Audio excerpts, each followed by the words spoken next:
اور ہماری تقدیر میں وہ کروا دیجئے۔ اللہ کے نزدیک تو آپ جیسا کوئی وجود ہی نہیں ہے۔ آپ کنیز خاص ہیں۔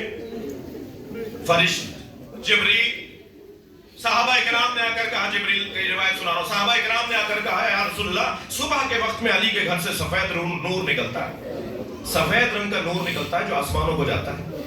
ظہر کے وقت میں زرد رنگ کا نور نکلتا ہے، علی کے گھر سے نکل رہا ہوتا ہے، اور مغرب کے وقت میں سرخ رنگ کا نور نکل رہا ہوتا ہے۔ یا رسول اللہ یہ نور کیسا ہے؟ فرمایا ابھی علی آ رہے ہیں۔ کچھ دیر میں مولا تشریف لائے، فرمایا میرے صحابہ یہ پوچھ رہے ہیں۔ جیسے ہی مولا نے علی سے سوال کیا، جبریل نازل ہوئے، کہا یا رسول اللہ اپنے صحابہ کو بتا دیجئے، جب فاطمہ مصلی پہ کھڑی ہوتی ہے تو فاطمہ کے مصلی سے نور نکلتا ہے، اور اللہ عرشی فرشتوں سے کہتا ہے تمہیں زمین پہ کچھ نظر آ رہا ہے؟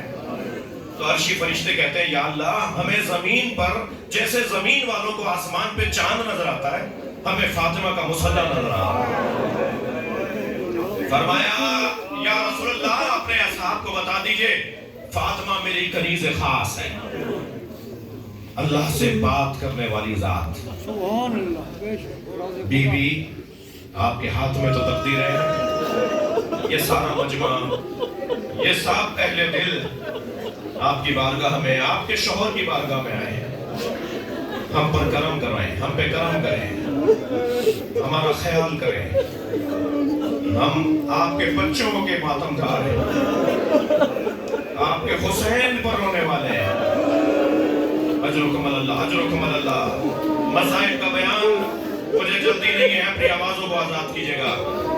جب مجلس میں بیٹھا کریں نا تو تکلف کر کے نہ رویا کریں، جب آپ کی آوازیں بلند ہوتی ہیں آئمہ اہل بیت دعا دیتے ہیں، بی بی بی بی ہم آپ کے حسین کے رونے والے ہیں، بی بی ہم آپ کے عباس کے ماتم دار ہیں، بی بی ہم آپ کی سکینہ کو روتے ہیں۔ اجرکم اللہ۔ بی بی ایک 6 مہینے کا بچہ بھی ہے جس کا پرسا یہ مجمع دینے آیا ہے، اور بی بی ایک جملہ کہوں گا آپ کی بارگاہ میں، آپ کا کام چھلکے گا، بی بی ہم آپ کی زینب کی چادر میں بھی روتے ہیں۔ اجرکم اللہ، اجرکم اللہ، اجرکم اللہ۔ ایام فاطمیہ گزرے، پھر ایام ولادت جناب زہرا گزرے۔ چلیے کچھ دیر کے لیے مدینہ چلتے ہیں، چلیے کچھ دیر کے لیے مدینہ چلیں۔ اشارے میں بات کر کے ایک منزل تک آپ کو لے کے جاؤں گا۔ چلیے چلیے، ایک گھر سے دھواں اٹھ رہا ہے، تکلف نہیں کر رہے ہیں، اللہ آپ کی نمازوں پہ رحم نازل کرے۔ رونے والوں وہ دھواں چولہے کے جلنے کا نہیں، وہ دھواں چولہے کے جلنے کا نہیں، وہ دھواں دروازے کے جلنے کا ہے۔ دروازہ بھی معمولی دروازہ نہیں ہے، جس میں نبی 6 مہینے تک، 1-2 مرتبہ نہیں، 6 مہینے تک آیت تطہیر کے نازل ہونے کے بعد رحلت مصطفیٰ تک، سرکار کی رحلت تک، خود سرکار 6 مہینے تک سیدہ کے دروازے پہ کھڑے ہوتے رہے اور کھڑے ہو کر سلام کرتے رہے۔ آج اس نے نہیں دیکھا تو کل دیکھ لے گا کہ میں زہرا کے دروازے کی تعظیم کتنی کر رہا ہوں، اور دروازے پہ رک کر سلام کرتے ہیں، اور پھر دروازہ کھلتا ہے تو گھر میں جاتے ہیں، بیوی کو دعا دیتے ہیں، بچوں کو پیار کرتے ہیں، پھر اپنے روزانہ کے معمولات کی طرف جاتے ہیں۔ یہ 6 مہینے کا عمل ہے نبی کا۔ مدینے میں اسی دروازے کو جلا دیا۔ دروازہ جب آدھا جل گیا تو ایک شخص نے اپنے غلام سے کہا اسے لات مار کے گرا۔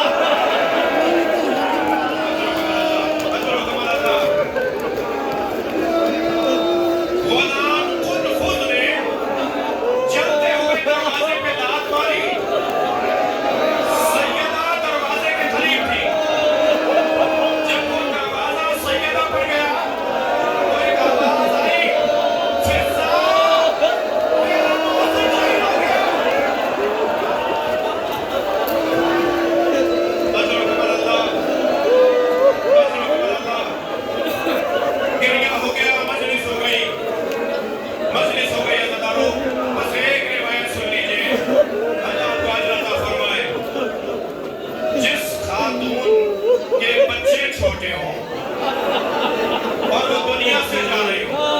تو اس کا سارا ہم کو غم یہ ہوتا ہے میرے بچوں کا کیا ہوگا، میرے بچوں کا کیا ہوگا۔ فرمایا یا علی میرے بعد شادی ضرور کیجیے گا، لا بد للرجال النساء، اس لیے کہ ہر مرد کو ایک عورت کی ضرورت ہے، مگر یا علی شادی امامہ سے کیجیے گا، وہ میرے حسن حسین سے پیار کرتی ہے، وہ میرے حسن حسین سے محبت کرتی ہے۔ پھر امام مولا علی سے وصیتیں پوری کی، پھر فرمایا اب حسن کو میرے حجرے میں بھیج دیں۔ امام حسن سے بھائیوں اور بہنوں کے بارے میں وصیت کی، پھر فرمایا اب میرے حجرے میں حسین کو بھیج دیں۔ پھر امام حسین سے وصیتیں فرمائی، میں ایک وصیت کے اوپر کچھ دیر روک سکتا ہوں لیکن مجھے ایک منزل لینی ہے۔ آخر میں فرمایا اب زینب کو بھیج دیں۔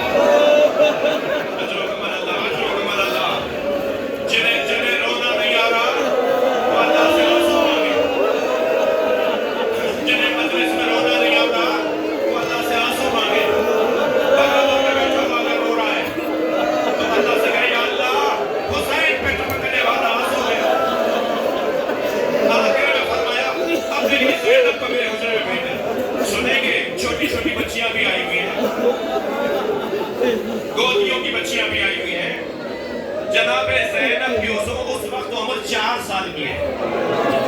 اچھا ایک جملہ ضرور کہوں گا، سکینہ پہ کیا گزر رہی ہے یہ زینب سے زیادہ کوئی نہیں جانتا۔ اگر باپ مر جائے تو سکینہ پہ کیا گزری یہ زینب جانتی ہے کہ ماں مر جائے تو کیا۔ اجرکم اللہ، اجرکم اللہ۔ 4 سال کا سن ہے جناب زینب کا، 4 سال کا سن ہے جناب زینب کا۔ فرمایا میرے حجرے میں اب زینب کو بھیج دیجئے۔ جناب زینب آئی ہیں حجرے میں، توجہ، جناب زینب آئی ہیں حجرے میں۔ فرمایا زینب سامنے صندوقچہ رکھا ہے اٹھا کے لاؤ۔ بی بی زینب صندوقچہ اٹھا کے لائی۔ فرمایا زینب اسے کھولو دیکھو اس میں کیا نظر آ رہا ہے۔ جناب زینب نے جب اسے کھولا تو اس میں کفن رکھے ہوئے تھے۔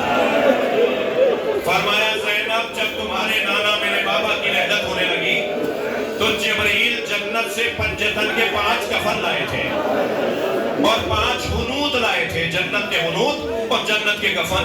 ایک کفن تمہارے بابا نے میرے بابا کو دے دیا، اب یہ 4 کفن ہے پنجتن کے، یہ ذمہ داری اب تمہاری ہے۔ میں ہاتھ جوڑ کر کہوں گا جناب زہرا سے بی بی بہت کم سن بچی ہے، یہ کام تو گھر کی بڑی عورتوں کو دیا جاتا ہے، بہت کم سن بچی ہے جسے آپ کفنوں کی ذمہ داری دے رہی ہیں۔